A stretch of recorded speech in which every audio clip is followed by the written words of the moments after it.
Welcome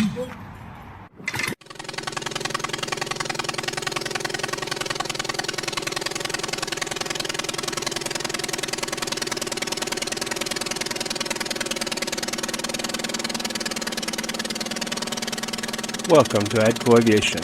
On the 50th video, we finished up the ends of the round struts that came with the kit I bought. Today, I would like to discuss installing the lower pulleys and lower control arm parts. To start out, I'd like to remind you, which can be seen way back in the 16th video, that on my rear lower mounting brackets, I made all four with a small tab that lowers all four pulleys equally. Leonard, in the plans, just added a tab for the one bracket that is in the way of the diagonal. Either way will work for sure. Like I've stated many times before, follow the plans, but we do have certain liberties as well. I just wanted to be as symmetrical as possible. I needed to make some cable guides or retainers to make sure the cable remains in the pulleys at all times. I took some scrap stainless steel plate and cut 3/4 inch strips and folded first in the vise and then over some scrap metal slightly thicker than the Aileron pulleys that came with my kit. I wanted to make one tail extra long like so, in order to secure them from spinning and digging into the cable. I sanded and shaped them to the desired look.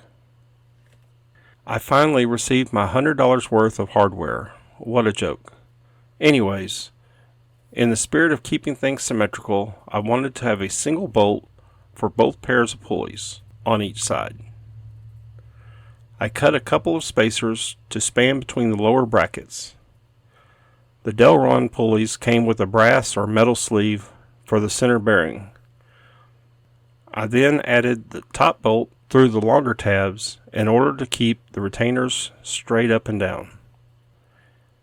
Next, I wanted to slightly modify the lower arm of the control stick assembly. If I build another, I'll probably redesign this slightly. The plans call for the arm to be 4.5 inches from the center of the torque tube to the bottom of the arm.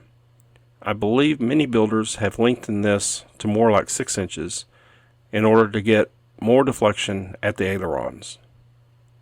Especially with my fuselage only being 22.25 inches wide and my big old fat legs in the way, I'm only able to get about 14 inches of left and right travel, measured from the top of the control stick.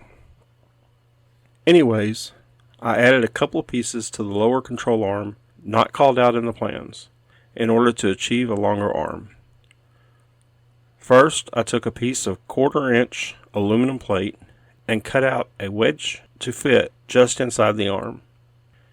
Here it is before I cleaned it up and cut several lightning holes, and followed up with a stainless steel bracket that wrapped outside the arm like so.